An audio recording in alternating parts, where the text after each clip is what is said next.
ब्रिजभूषण जी और पंडित जी को गीता ज्ञान की जर्नी पर चलते हुए 10 साल से भी ज्यादा का समय हो गया है। और ये सफर बहुत सारी नई लर्निंग्स को याद रखने और पुरानी लर्निंग्स को भूलने का सफर रहा।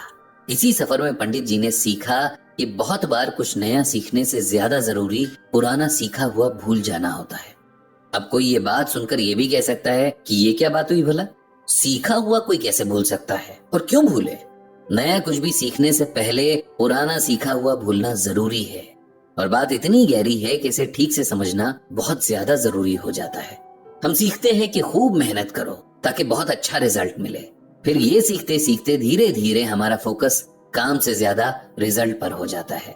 बच्चे दिन रात पढ़ते हैं ताकि अच्छे मार्क्स ला सकें।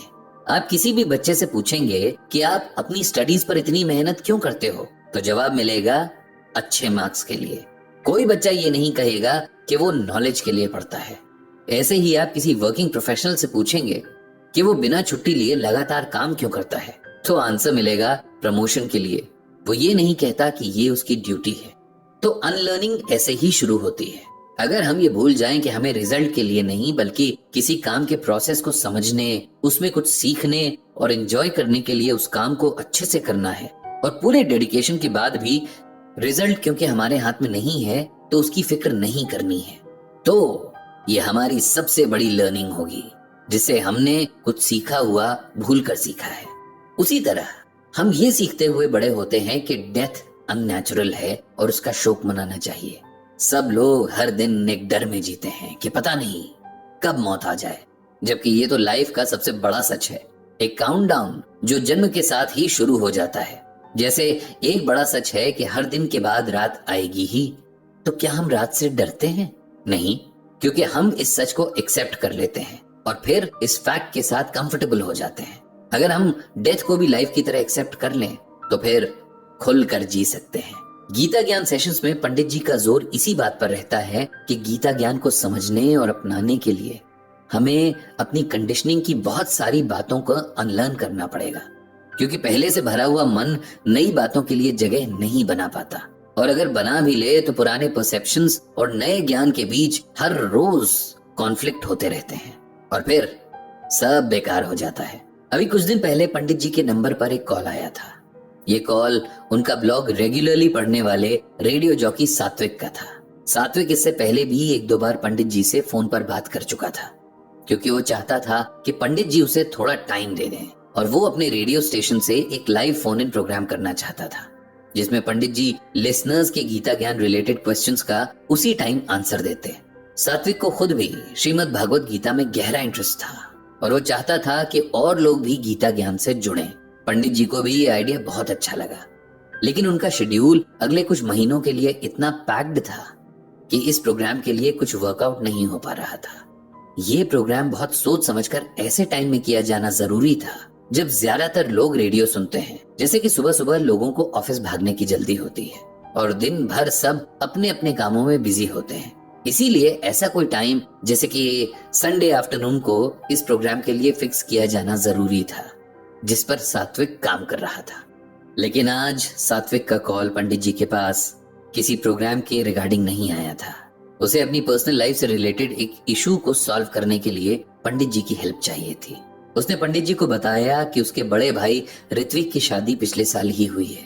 उसका भाई, भाभी, उनकी माँ और सात्विक ये सब एक साथ रहते हैं। भाभी फैशन डिजाइनर है और उनका अपना बुटीक है, जबकि सात्विक की माँ एक होम मेकर है। उसने बताया कि उसकी भाभी का नेचर बहुत अच्छा है। वो सबका बहुत ख्याल रखती हैं, खासकर मम्मी का, क्योंकि वो जानती है कि उन तीनों की तो घर से बाहर भी एक प्रोफेशनल लाइफ है, दोस्त है, लेकिन मम्मी दिन भर घर में अकेली ही रहती हैं और उनका सोशल सर्कल भी बहुत छोटा सा है। इसीलिए भाभी जब भी फ्री होती हैं तब मम्मी को कंपनी देती हैं, उनके कामों में हाथ भी बटाती हैं। लेकिन मेरी माँ के साथ एक बहुत पुरानी प्रॉब्लम है कि उन्हें सब कुछ अपने हिसाब से करना होता है।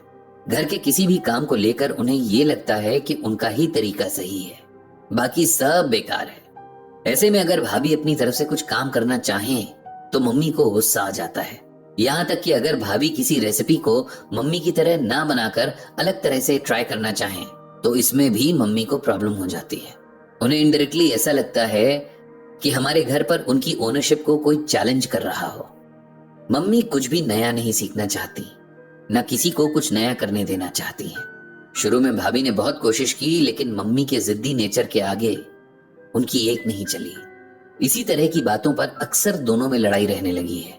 हम दोनों भाई तो बचपन से ही मम्मी का ये रूप देखते आ रहे हैं, इसीलिए हमने उनकी इस आदत को एक्सेप्ट कर लिया है। लेकिन भाभी तो हमारी फैमिली में नई है। ऊपर से मम्मी उन्हें हमेशा ऐसा फील करवाती हैं जैसे वो आउटसाइडर हो। इस बात से हमारे घर का माहौल बहुत टेंस रहने लगा है। मैं भाभी को दोष नहीं दे सकता, क्योंकि मैं अपनी माँ का नेचर जानता हूँ और भाभी के एफर्ट्स भी मैंने देखे हैं। मैं अपनी मदर को समझाना चाहता हूँ कि किसी भी काम को करने के 100 तरीके हो सकते हैं और सब तरीके सही भी हो सकते हैं। जो आपको पता है या जैसे आप उस काम को करते हैं, हो सकता है आपकी नजरों में वो बेस्ट हो, पर इससे बाकी तरीके तो गलत नहीं हो जाते ना। सात्विक ने पंडित जी से पूछा कि मैं अपनी माँ को गीता ज्ञान में से ऐसा क्या सुनाऊं कि उनका मन बदले और वो कुछ नया सीखने या एटलीस्ट दूसरों को उनके हिसाब से काम करने दें। पंडित जी ने सात्विक से कहा कि ये हम इंसानों का नेचर है कि हम अपने आप को हमेशा सही मानते हैं और दूसरों को गलत। हम इस दुनिया की सबसे इंटेलिजेंट स्पीसीज होकर भी खुद को लिमिट्स में कैद कर लेते हैं। कई बार हमारा ईगो भी हमें कुछ नया सीखने से रोक लेता है। गीता में भगवान श्री कृष्ण ने कहा है, दंभो दर्पो अभिमानश्च क्रोधः पारुष्यमेव च अज्ञानम च अभिजातस्य पार्थ संपदम मासुरीम। यहाँ भगवान श्री कृष्ण अर्जुन से कहते हैं कि हे अर्जुन, पाखंड, घमंड, अभिमान, क्रोध, निष्ठुरता और अज्ञानता, ये सभी आसुरी स्वभाव को लेकर उत्पन्न हुए मनुष्य के लक्षण हैं।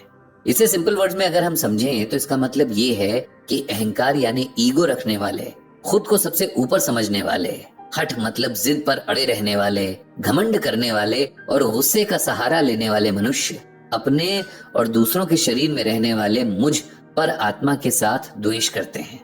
मतलब ऐसे लोग इस सच को नहीं समझते कि मैं हर किसी में हूँ, और दूसरों के साथ जिद करना या घमंड करना इस बात को ना समझना है कि सब मेरा ही अंश है। ऐसे लोगों के अंदर आसुरी यानी बुरे गुण पैदाइशी होते हैं। पंडित जी ने सात्विक से आगे कहा कि वो एकदम से अपनी मम्मी का नेचर नहीं बदल सकता, क्योंकि ये उनकी जिंदगी भर के संस्कार हैं। इसीलिए उसे धीरे धीरे उन्हें सही रास्ते की तरफ लाना होगा और उसके लिए उन्हें गीता पढ़ने और समझने को कहना होगा। जैसे जैसे उन्हें आत्मा और परमात्मा का रिलेशन समझ आएगा, वे अपने में और दूसरों में फर्क करना बंद कर देंगी। तब तक आप सबको उनके साथ बहुत पेशेंस और आराम से पेश आना होगा। सात्विक ने कहा कि वो गीता ज्ञान के अगले सेशन में अपनी माँ को लेकर जरूर आएगा। पंडित जी ने भगवान श्री कृष्ण से सबको सद्बुद्धि देने की प्रार्थना की।